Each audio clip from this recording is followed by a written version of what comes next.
To copy a pad from one kit to another, very simple. Let's say that I like this snare drum on kit number 2, Studio B. I just press the tools button here, which is F5. And in here, instead of copy kit, I go across to copy pad instrument. All I do then is I can press select or enter.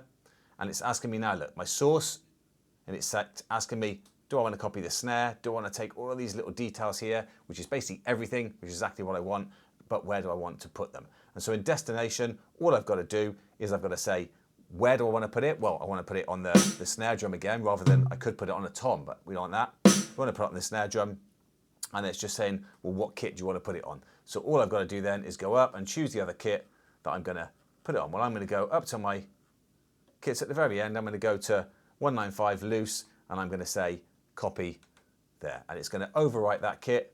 And it asks me, do I really want to do this? Yes. Okay. Job done. 195 has now got that snare.